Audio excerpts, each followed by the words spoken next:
So what is this? Is my line is? Should I first? You or me? Are you? I don't know. Do you want to go first? Yeah, I don't know. Do you want to? Yeah, you say welcome to CMG. All right. Anyway, wait. 3, 2, 1, action. Hello, and welcome to CMG in the Cave. This is our first. Okay. Take 2 and action. Hello, and welcome.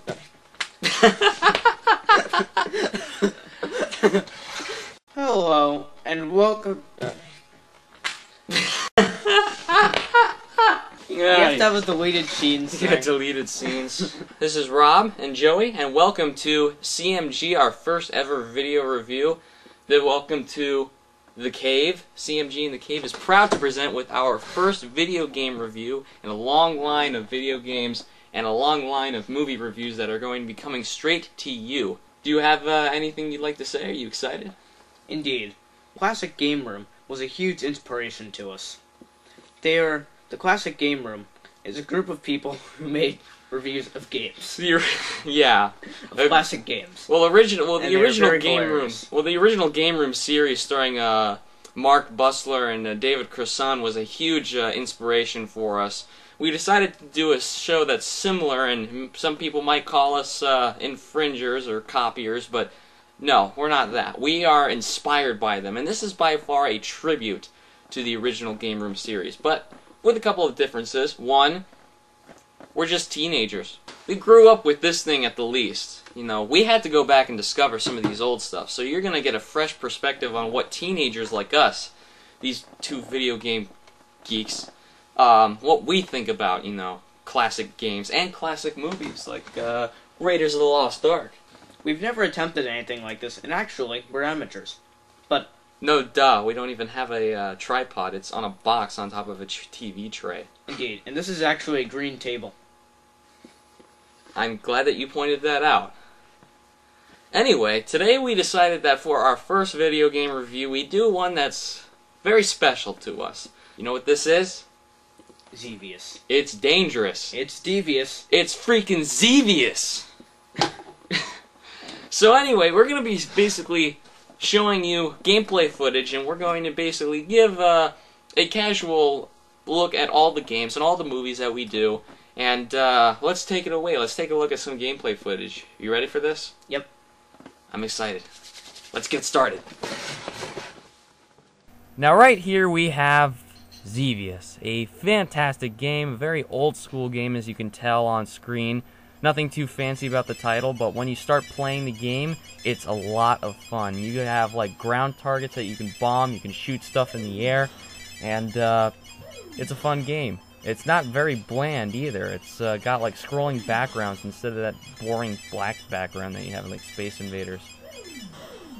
Like the boring black, yellow, and occasionally blue specks. That gets old after a while. It's sort of lazy just to put that in. Games like Galaga and stuff are great, but you really could have done better on the background just putting specs in. But here they give you an actual background that actually scrolls, and it's not just a constantly repeating background. It makes you feel like you're going someplace. And you'll notice that the environments will actually change. It's not like the road patterns actually, like, try to come, like... Yep. They don't just keep reoccurring. Yeah, they don't reoccurring. That's what I was trying to say. It's like an old cartoon. They just played the same slide over and over again. Yep. Or when they just move the background instead of moving the actual thing.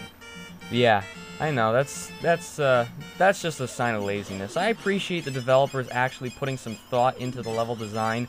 I only captured the first level of this. I did this on my own time. But, you know, there is a 2-player mode. Nothing too special about the 2-player mode. It's basically just wait for the other person to die, which will happen frequently. This is an arcade game, and it's a challenging arcade game, and I'm surprised I don't really get that far in this game. I'm surprised I'm doing so well here right now. Yes. Yeah. So, one thing you will notice in the game is that their extra life system, instead of just simply calling it extra lives or hearts or simply putting putting a picture of the rocket ship and putting like ×3 or something there. Instead, they decided to call the ship the Salvolo or Salvolo. Maybe that's the name of the ship, but I wouldn't know. I didn't read any stories about Xevious. I don't care if there's a story. All I care is that there are giant lunch plates being shot at me right now. Big titanium lunch trays that are evil. And they're being thrown at you, and basically they have those. The spaceships sometimes try to kamikaze into you.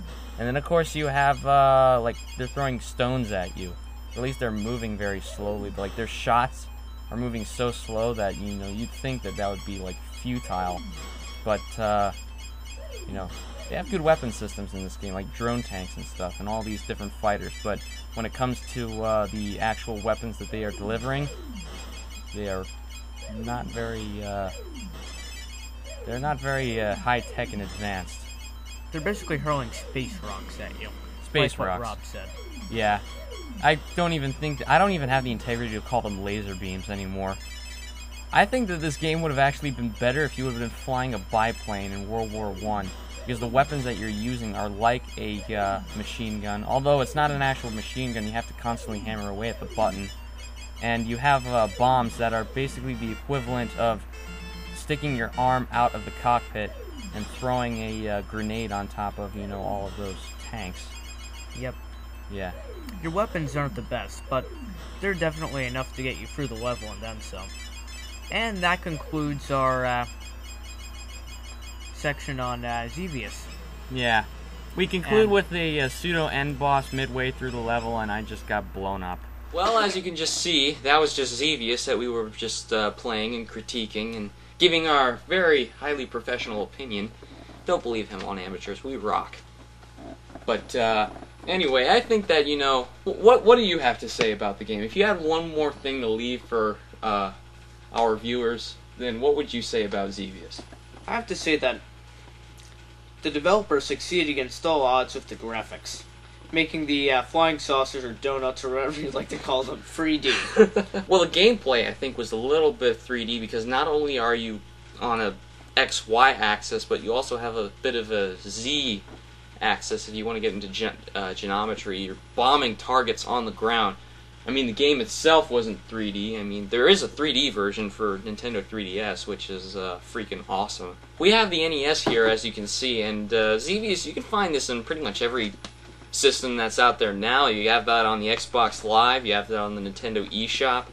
You can find this for the Atari 7800. I personally think that the NES version is the best one. It's got the best, it has sharp graphics, decent sound that's not terribly annoying.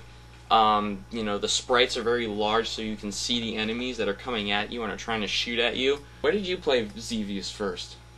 I played it first on the Namco collection for the PlayStation 2. PlayStation 2, you can find that on PlayStation 2. I mean, it's find out Commodore 64. I mean, there's no reason why you shouldn't have Xevious in your collection. If you like Galaga, then Xevious is like Galaga times 10. It is. Agreed? Yep. It is fun. Hopefully we didn't humiliate ourselves too bad. But we'll see you next time for our next review. I believe the next review that we're going to be doing is GoldenEye, so see you around, gamers. Bye.